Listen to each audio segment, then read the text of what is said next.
nejvíc bych chtěl asi poděkovat nepřítomným i memoriám nepřítomným profesorům, kteří nemohli dorazit, ale i těm děkuju za to, že to s náma těch 8 nebo 4 roky vytrpěli, i když to s náma určitě nebylo vždycky lehký. Třeba se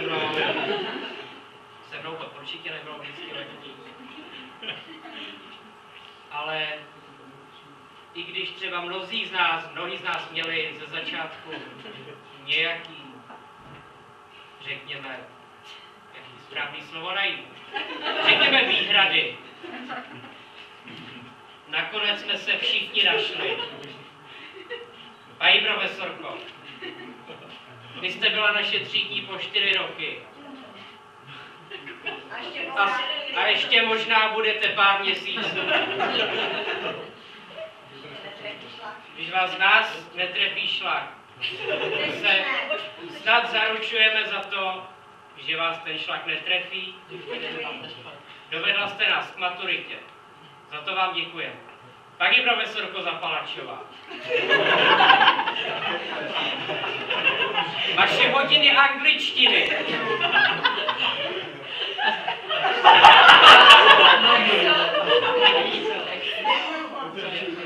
Excelent.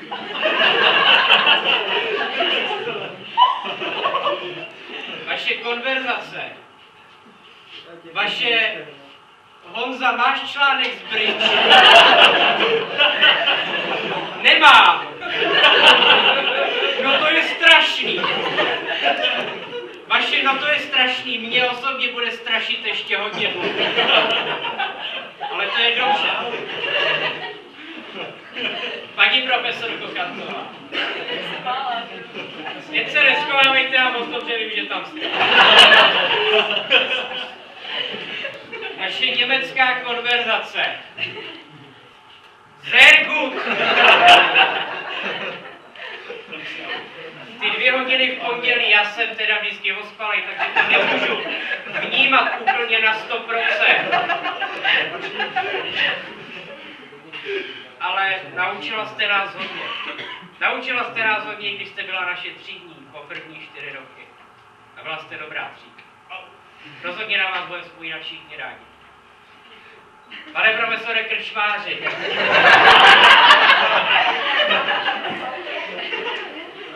Nevím, jaký zkušenosti s váma mají holky.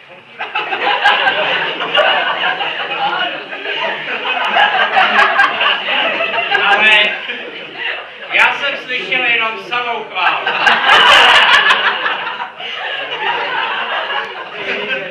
A vaše hodiny zeměpisu, kdy jste nás suploval, přestože se mi teda průměr zhoršil, ale uměl jsem to dobře.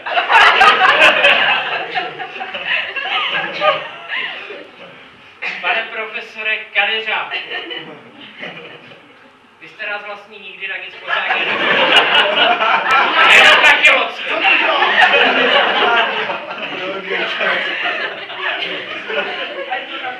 A párkrát jste nás měl na biologii. Tady má klub. 5 jako čepice, pane profesore. Ale vaše hodiny taky výborný. Vy jste se ptal tak jako nikdo. Vy jste z nás ty informace doloval, že i když jsme to nevěděli, tak prostě jsme to nakonec řekli správně. Příklad. K čemu slouží pohlavní rozmnožování? Dneska už to kvůli vám vy. A věděl jsem to o 3 roky dřív díky vám, než jsem to se měl dozvědět. A paní profesorko Hajdrová, vy se s náma strávila moře času.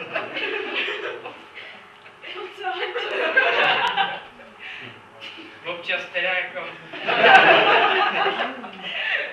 Jste tak jako... Ta písemka nedopadla zase. Ale umíme to od vás. Zápisky z vaší biologie. Já jim dobře napověděla.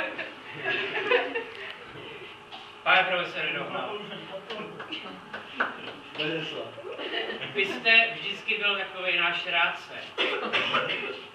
Když se něco pokazilo, nebo když byl nějaký problém, nebyl problém za váma přijít a vždycky jste poradil, a když jste zrovna neměl čas, tak jste řekl, počkej 5 minut. Ale nikdy jste nešel přes 10.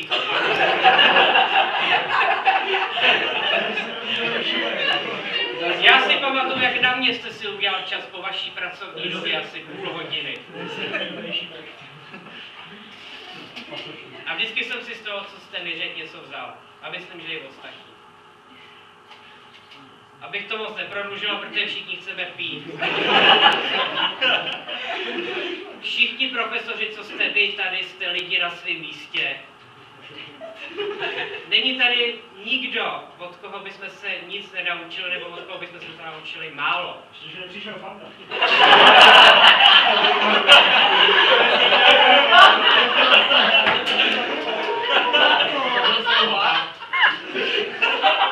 Abych použil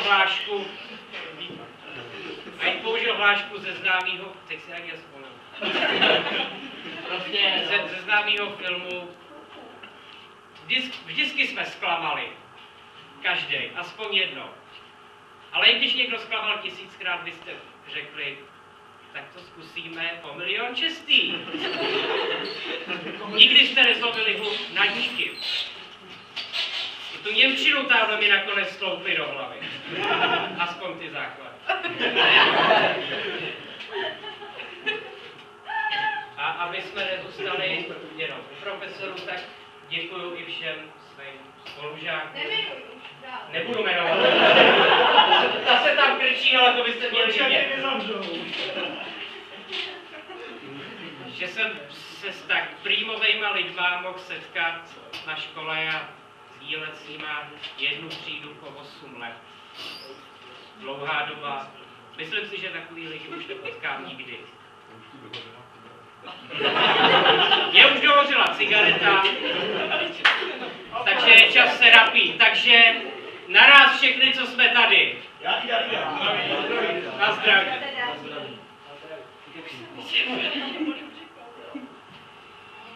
Fuj.